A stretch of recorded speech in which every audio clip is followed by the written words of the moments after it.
बाबांना मुखाग्नी देऊन या मुलानं 10वीचा पेपर दिलाय। काळजात चर करणारी ही घटना 10वीच्या बोर्ड एक्झामच्या पहिल्याच दिवशी घडली आहे। एकीकडे वडिलांचं निधन आणि दुसरीकडे त्याच दिवशी या मुलानं दिलेला बोर्डाचा पेपर। लातूरच्या ऋषिकेश सोबत जे घडलं त्याची कल्पना अंगावर काटा आणणारी आहे। ही परीक्षा जणू बोर्डाची नाही तर नियतीच घेते की काय असा प्रश्न कुणालाही पडेल। पण हा पेपरही ऋषिकेशनं तितक्याच हिमतीनं सोडवला। ज्या वडिलांनी शाळेत सोडलं, लहानाचं मोठं केलं, बालहट्ट पुरवले, लाड केले, त्याच वडिलांचं निधन, तेही बोर्डाच्या परीक्षेच्या दिवशी। काळजाचे तुकडे करणारा हा प्रसंग 15-16 वर्षांच्या मुलासाठी नेमका कसा असेल? फोटोत दिसणारा हताश चेहरा, दुःखाचा भला मोठा डोंगर कोसळला, तोही कोवळ्या वयात। आणि अशावेळी जेव्हा बोर्डाची परीक्षा देण्याची वेळ होती, ऋषिकेश रामनाथपुरी, लातूरच्या अहमदपूर तालुक्यातील ढाळेगावचा। पण ऋषिकेश शिक्षणासाठी लातूर तालुक्यातील बोरीत मामाकडे होता। ऋषिकेशचा पहिलाच बोर्डाचा पेपर, त्याच्या मनात पेपराबद्दल उत्सुकता आणि धाकधूक। पण अशातच ऋषिकेशच्या कुटुंबावर आभाळ कोसळलं। पहिला पेपर जाण्याआधीच एक धक्कादायक बातमी पुरी कुटुंबात येऊन धडकली। एका भीषण अपघातात ऋषिकेशच्या वडिलांचा जीव गेला आणि अख्खं कुटुंब हादरलं।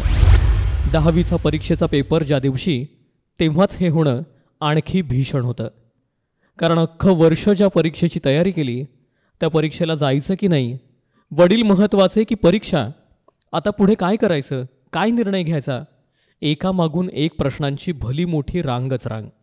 पण अशाही परिस्थितीत शिक्षण अधिकाऱ्यांनी घेतलेला निर्णय, ऋषिकेशला दिलेला धीर आणि वेळीच केलेली पर्यायी व्यवस्था फार महत्त्वाची ठरली।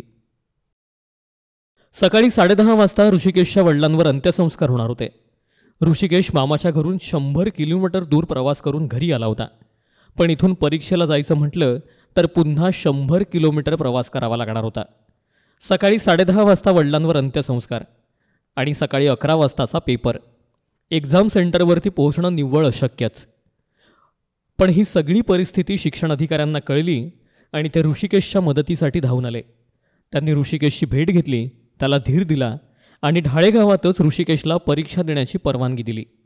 जड अंतःकरणाने ऋषिकेश पेपर देत होता खरा, पण अवघ्या काही मिनिटांपूर्वी कुटुंबावर कोसळलेलं संकट तो कसा काय विसरू शकणार होता?